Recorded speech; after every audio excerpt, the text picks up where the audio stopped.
Good morning.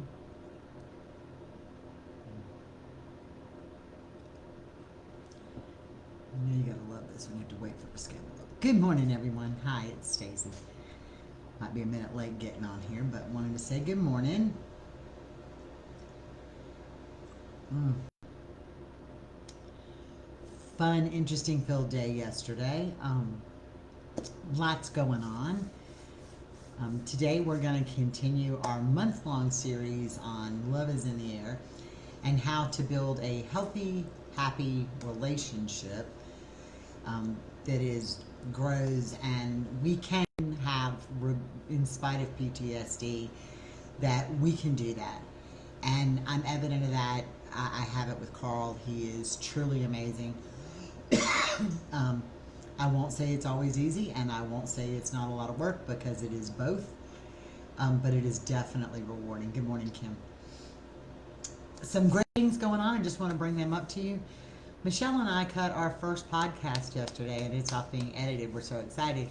So sometime this month, we will be releasing a podcast once a week. Morning, Sunny. We're going to be releasing this podcast once a week. We are super excited. So if you have a topic, I know that one of them was sent to me yesterday about doing PTSD with TBI. We will be talking about that. If you have a topic you'd like us to touch on, please let us know.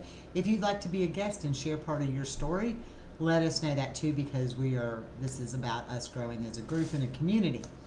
So we did that yesterday.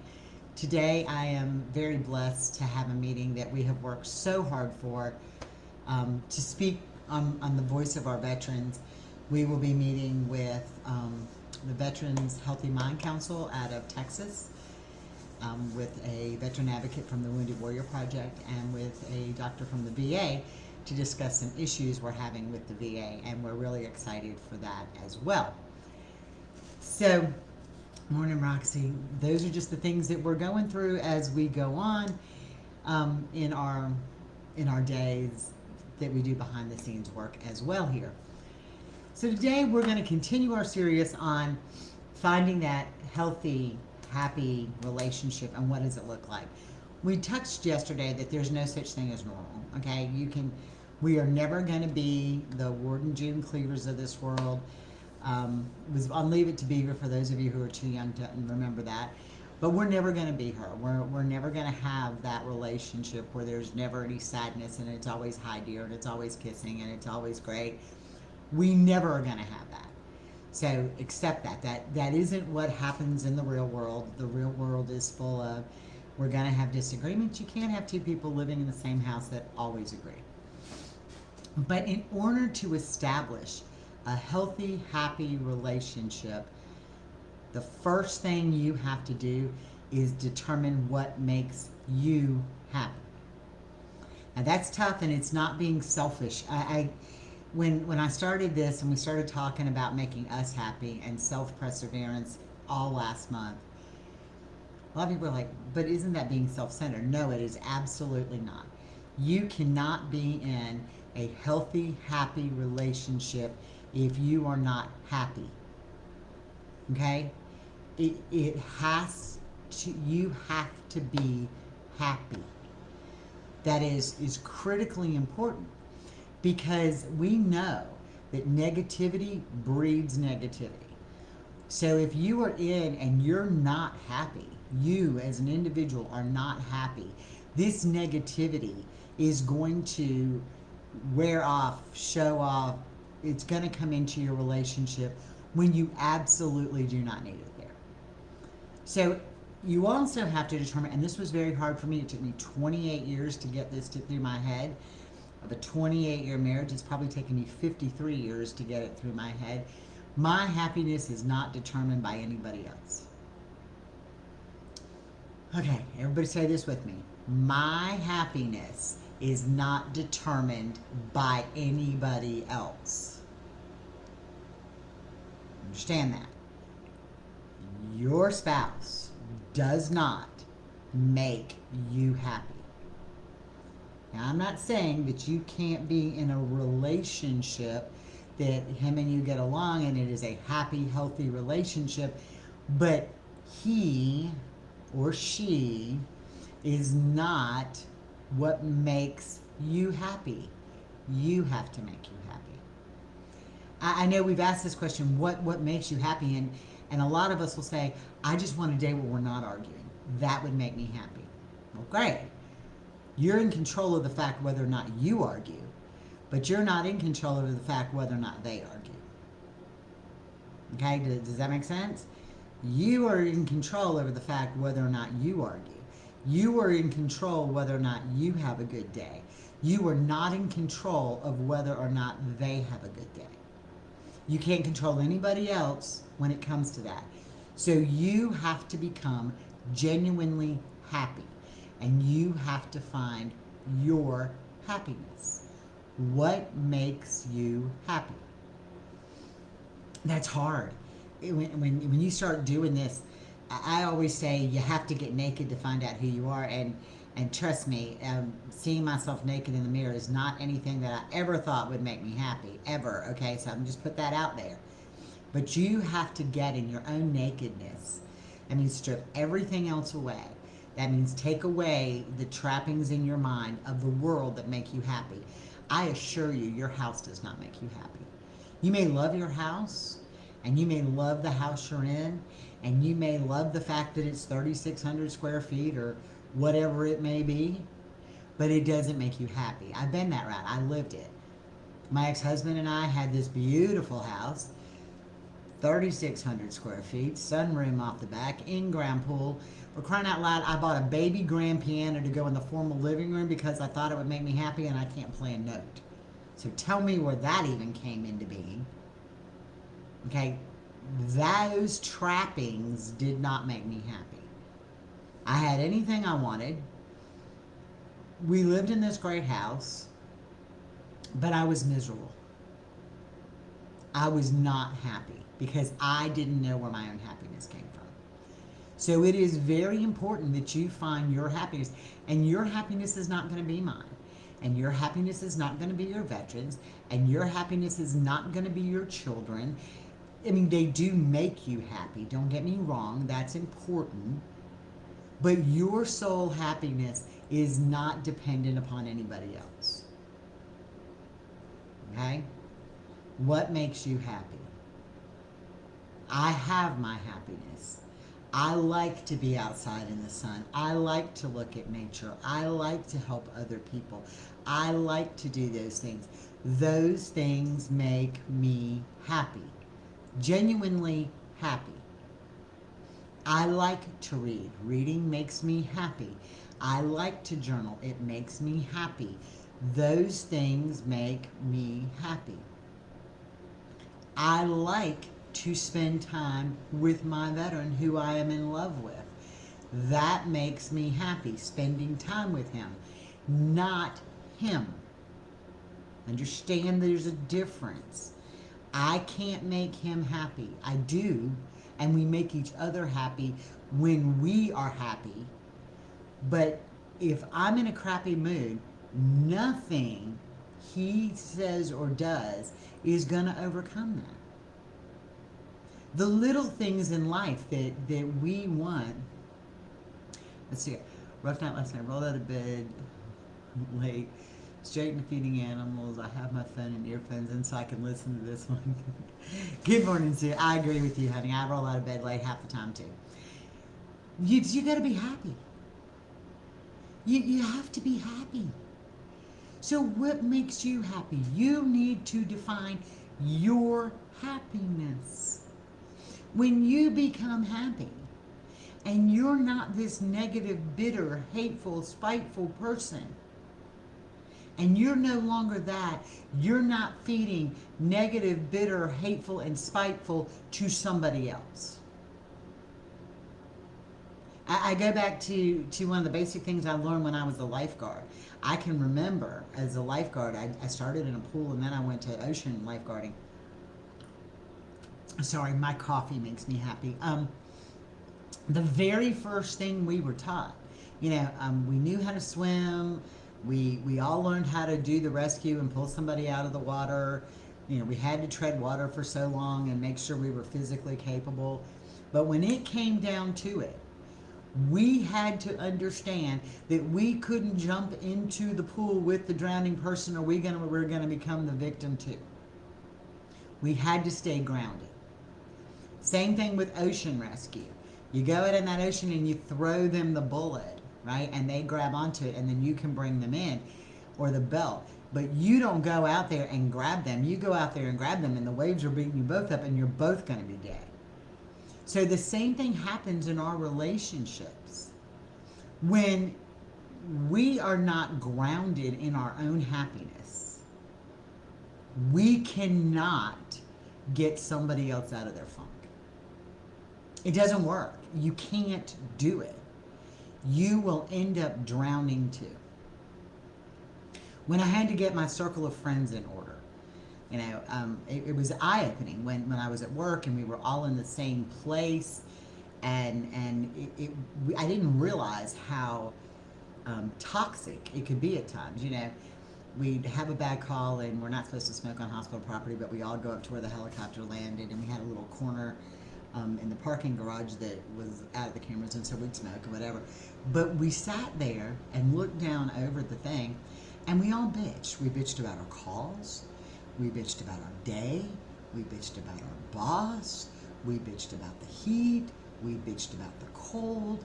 And when we did that, the rest of our shift was miserable.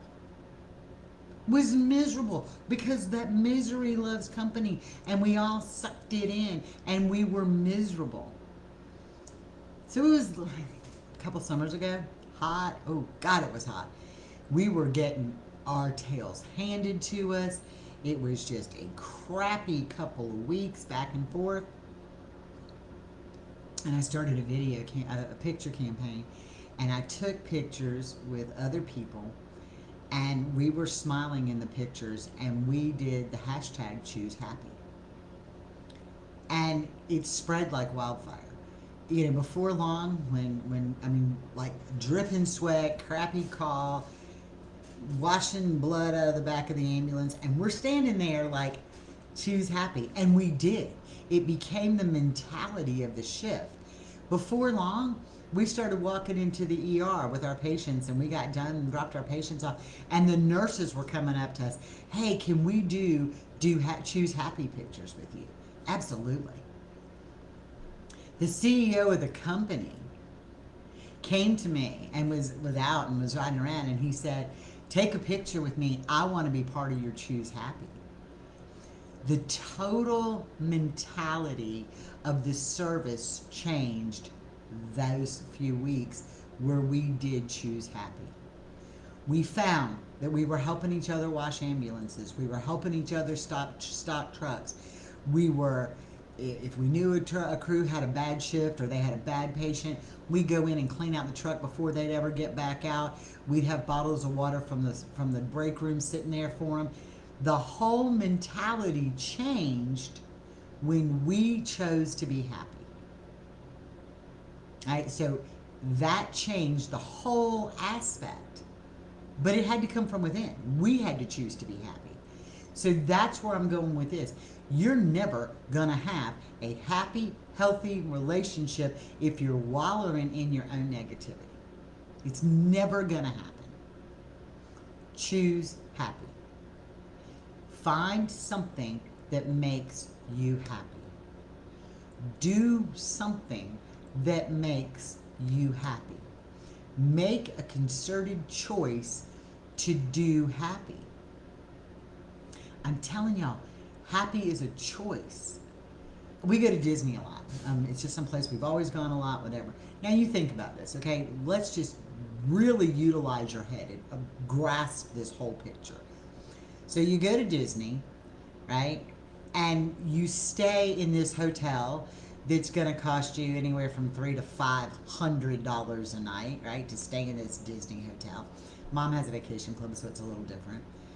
You're paying anywhere from $75, depending on how many days you're there, because it's less days, to $100 and some a day per ticket. You're going in the summer, so you're sweating in places sweat should not ever be. A bottle of water is $4.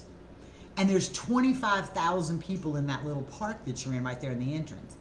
And you walk into Disney and the music and the stuff goes on and the people are playing in the little band and there's this happy music and all of a sudden you're in the most happiest place on earth and you've just spent $700 to walk in the door to be happy with a whole lot of other people. You're waiting in line to get on a ride for an hour and people will say, "How was your trip to Disney?" "It was great. We had so much fun. I was happy." You stood in the line for an hour. Now, when I go to the return line at the Walmart and I stand in line for an hour, I assure you I don't come out of there happy. But that's a choice. You see what I'm saying? It's a choice. We have a choice to choose to be happy. We have that choice in our lives, and we don't do it often enough. And then we blame everybody else. Yeah, have you ever been to the little customer service line where everybody's bringing back their stuff, right? And they're all moaning and groaning and complaining, and the kids are crying, and the people are all bitching, and the poor customer service people. If you ever want to know what a war zone looks like, I am sure it is the customer service desk at the Walmart.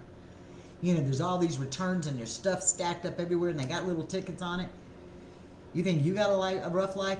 Be the one who's got to put all the returns back up. That, I can't even imagine. But it looks like a war zone in there. There's not happiness going on right there. So when this is all going on, you're not happy. There's no happiness to that. We buy into that. When think about the difference, you know, all them people have little name tags on, right? They all have little name tags on their little shirts, right? And so you go to them, and they've checked out 100 people, and they're tired, and you look at them and you go, "Hey, Julie, how are you today?" And you're done, and they take your money, right? And you put your little card in, and they take all your money out your account, and you still look at them and you say, "Baby, have a great day." Do you know what you've done for that woman? And Julie, I'm with you. I struggle with that. I struggle with that with Carl. I struggle with that. It's gone on. The last several months of this past year have been horrible because, again, they're seeing what happened in this world. Okay? They're seeing us being torn down. They're seeing this country being totally torn apart, and everything is negative.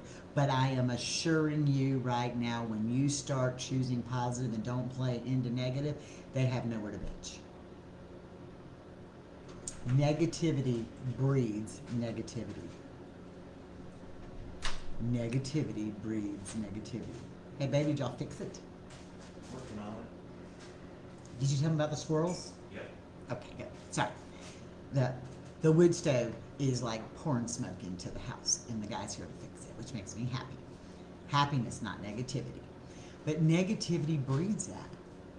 So when you don't find your happiness and what makes you happy, you wallow in negativity, and your negativity rolls off on other people. But the same is true of happy. The same is true when you find happiness. When you start being happy and find the little things to celebrate, the negativity doesn't seem so large. Again, that's why I am an advocate of my victory cards. Okay, write your victories on your cards. When you think you've had this really, really, really crappy day, and every time you find a victory, you write it down. Or you've had, you know, Julie's sitting here saying it's been several months, right? Several months. Julie, I assure you, every single thing that came out of his mouth, it may seem that way, but every single thing that came out of his mouth over the last several months was not negative. You might have had a whole second of a day where it's not, because our days are not measured by days, they're measured by moments. So when you write down that victory, when you write down that moment of happiness, when you write that down, and then you get to go back and you start flipping through your moments of happiness, and you flip through those moments of happiness, you're gonna now get past the fact that everything for the last 2 months was negative. Does that make sense? Because negativity breeds negativity. We see it. We see the negativity, but we don't see the victories. When you take something as simple as an index card and write down the victory that you have, that moment of happiness that you have, that moment that there was the choice to make happy, and you write it down, and then you sit here and you go, everything you did the last 2 months was negative. And now you flip through your cards and you're like, wait a minute. He put the wash from the washer to the dryer for me. Victory. He did this. Victory. He said dinner was good. Victory. Now all of a sudden, you're not wallowing in the negative anymore. You're finding those moments of happiness. It's a very hard thing to do. I'm telling you, learning to do that was the greatest thing I ever did, because we wallowed in the negativity for so long. January is a tough time for Carl. Okay, there's just a lot of dates, a lot of stuff, a lot of crap. It's a tough time for him. So January is like, I just want to take it off the calendar. Like, we don't even need to have January. We'll start our New Year's February 1st because we don't need to have a January. Well, I went back and I started thinking about him being in those really negative places in January. And then there were times that we would put like Eagles radio or whatever, right? You see, you get that's what I'm talking about. Victory. Write it down, Sue. Write it down. Keep your victory notes. We'd listen to, Carl and I are older, so we were listening to like 70s, 80s music, like music we could just dance to. And we'd turn it up in the kitchen. So in the middle of all of this negativity, he'd come in and he'd stand behind me and we'd start like dancing. And it may have only been a minute and a half. But that minute and a half was the victory. It meant that the entire month of January wasn't negative. We had that minute and a half of victory. That's what I'm talking about. As simple as that. Sue just said that she got an apology text. That was her victory. See, so your whole day wasn't negative. And it's how we perceive that happiness. You have to find your happiness. You can't get caught up in their negativity, because when you do, your negativity, their negativity breeds a really ugly set of negativity, which causes anger, resentment, hate. And no healthy relationship is ever made out of anger, resentment, and hate and bitterness. Ever. So how do you fix it? You fix what you can control. Your happiness. Find your moments. Look, when he's in a mood, and Carl gets in a mood, I get in a mood, okay? So I'm just telling you, when he gets in a mood, and I get in a mood, I'm happy for a half an hour with no interruption. That's my happiness victories. And he's like, your boundaries are a must on how one is allowed to speak to the other. And that's absolutely true. And we're going to really get into how to play the boundaries into these roles as we go through this month. But even speaking to one another, if you're not happy and you've allowed anger and bitterness and resentfulness and hate to build up, you're never going to say anything nice anyway. You might as well forget it.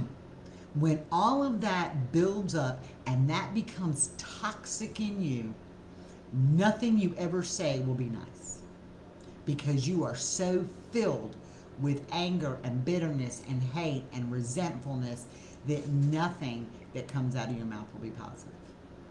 Trust me, I walk it. I know it. I am like the hate, bitterness, anger, vomit spewer of the world. They have watermelon seed spitting contest down here in Southeast Georgia. If I could be in that with anger and bitterness and that kind of stuff going on, y'all, I could win any competition when it came to saying hatefulness. I could spew it across the country if you let me. I'm learning not to. Although, I want to be good at something in my life, but I have had to learn that spewing anger is not the victory I want. I don't need that ribbon up on my wall that says, anger spewing machine gold medalist ever. I don't need that on there. Although, I could have won it. I probably still could. Carl will tell you that. But that's not a victory I want to put on my wall. That's not a victory I want to add to my cards. Find your happiness, whatever it is. I don't care if it's crocheting, basket weaving, doodling. I don't care. Find it. Do it. 5 minutes of it. Because think about this, right? I could still probably, Nikia, outspit the spew because I'm good at it. You've had a little more practice in not doing it lately. I'm still good at it. But y'all don't understand that this negativity just makes it worse. Find your happiness. Find your moments. And they don't have to be days. They're 80,000 plus seconds in a day. 80,000 plus seconds in a day. Find your moment of happiness somewhere in those 80,000 plus seconds in a day. It doesn't have to be the 24 hours. It can be 5 minutes at a time.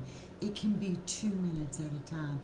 It can be, there are days that I will walk outside to take the dogs out. I will sit in the chair and I will watch the squirrels for a minute.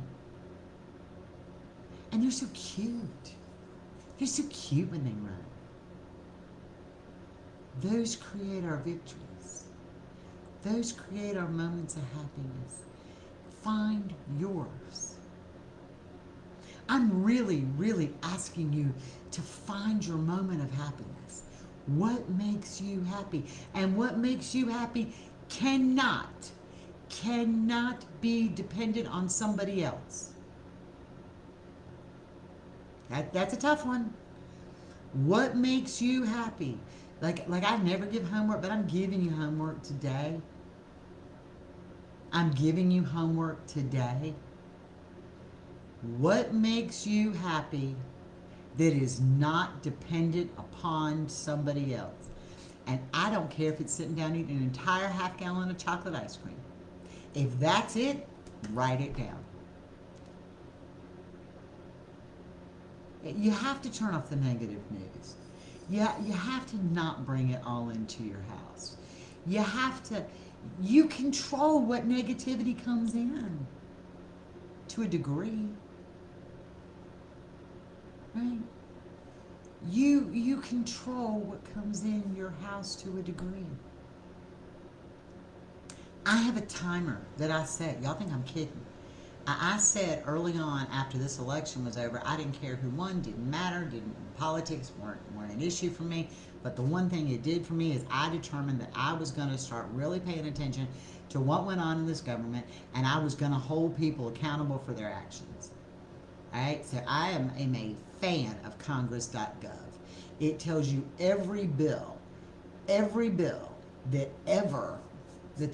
they present, right? Every bill. I get so mad when I read Congress.gov that I want to throw things. I literally set a timer for 5 minutes, and I do it 5 minutes in the morning and 5 minutes sometime in the evening. So I get a total of 10 minutes a day of Congress.gov to read through it, to see what bills that they're presenting are going to totally affect our lives. I do a lot of it for veteran research. I want to know what bills are affecting the veterans and what they got out there, because when they start trying to pass something dumb, we're going to make it public. Okay, I'm just saying.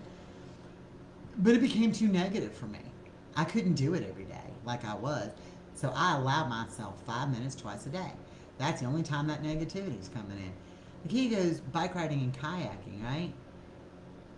And Richard bought them for her because it made her happy.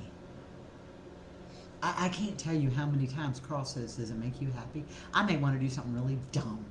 And he says, does it make you happy? Yep, then do it. Girl, yeah, Elisa, if I tried yoga, y'all would have to come get me off the floor. Somehow I just can't do that. I think I probably did yoga when I worked in EMS and didn't realize it when you're standing in the car all twisted around. But no, it's not something I'm doing by choice. I used to run. Running made me happy. Now the doctor says you can't run. So what do now? I think about running, and I'm not doing that anymore. I decided I'm putting on a pair of shoes and I'm going for a walk. I don't really care. Yeah, that's just my thing.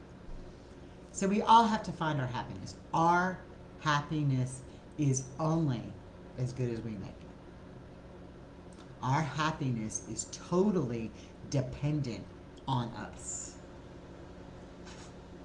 How we take things, what negativity we allow in, how you have to be able to let people be accountable for their own baggage.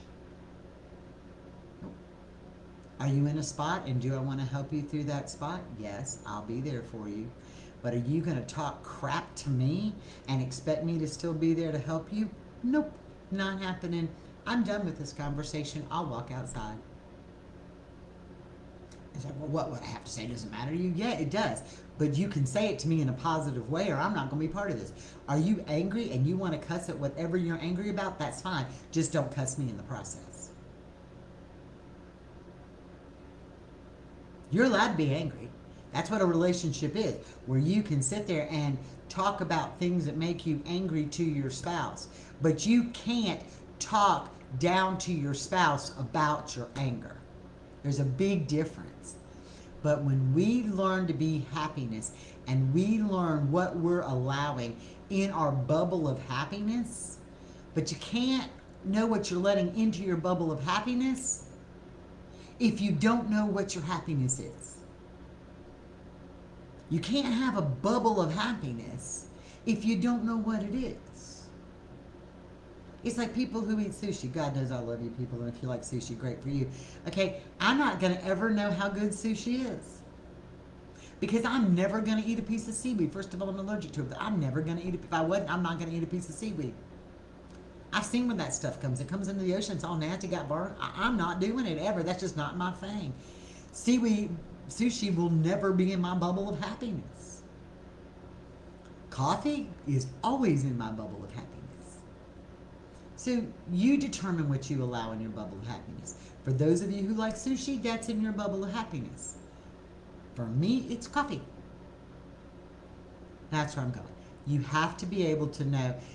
You got to have a boundary that's got to be kept. But you can't determine the boundary if you don't know where your happiness is. That'd be like going out in the backyard and just drawing a circle and saying, "Hoop, this is happiness." And you'd be like, okay. And then all the neighborhood dogs come and poop in your bubble of happiness and you stand there in a pile of poo-poo because you didn't define what your happiness was. You got to define your happiness.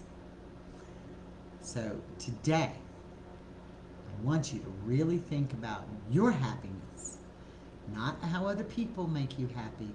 What is your happiness?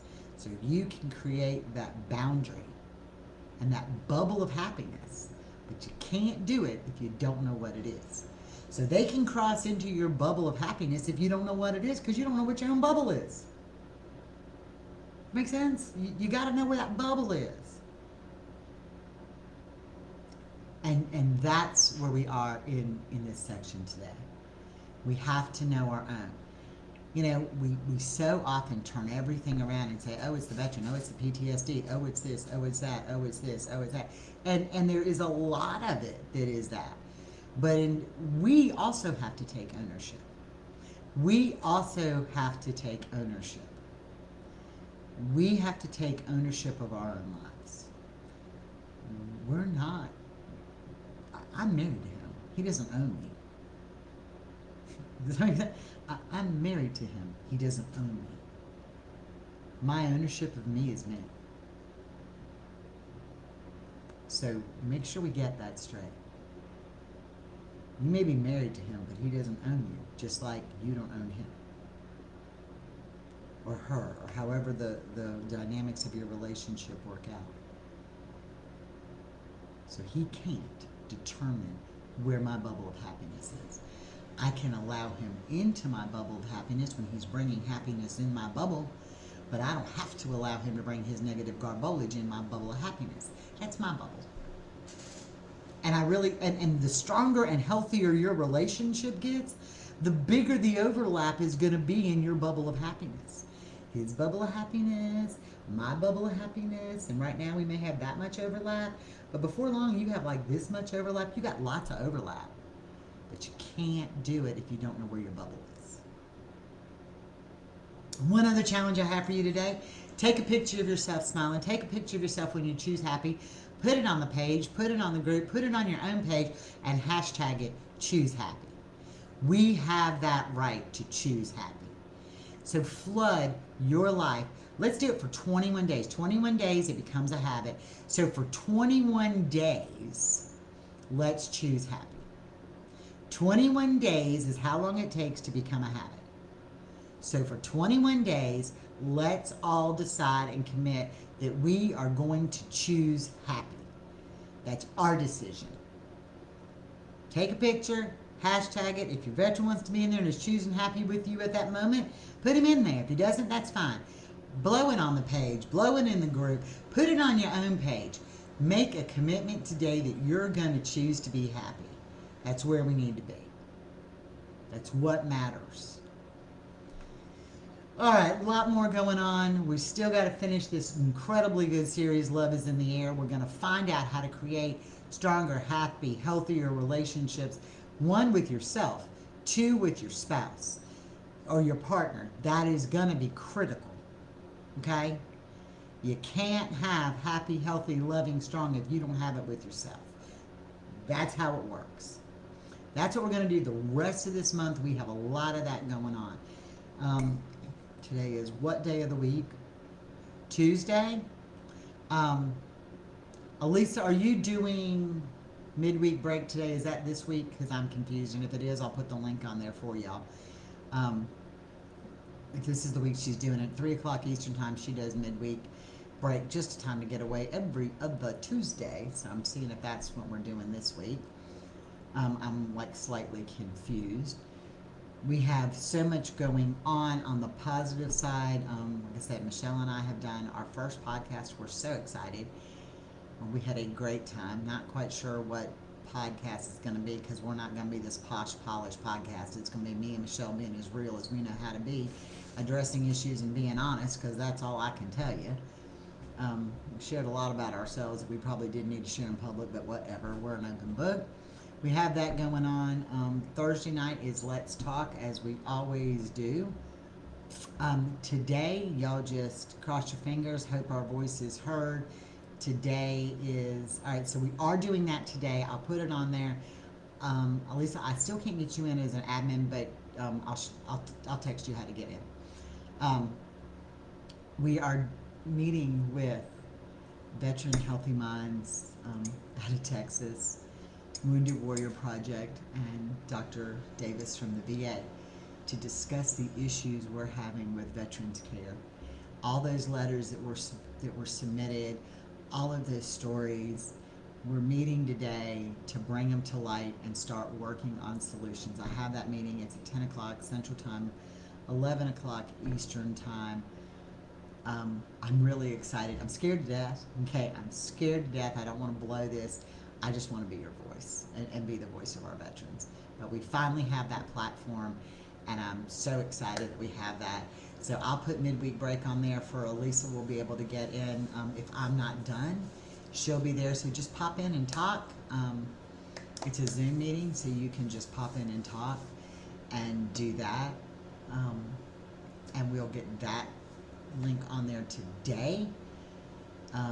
Elisa, we might just ought to do it as a chat room. I think that it's so much easier just to do it in the group as a chat room, but I'll talk to you about that, and I'll send that out there in just a minute.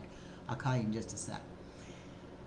Anything else going on? If you have anything to say, holla, scream about, just let me know. Y'all have a blessed day. Choose happy. Let's fill up those pictures.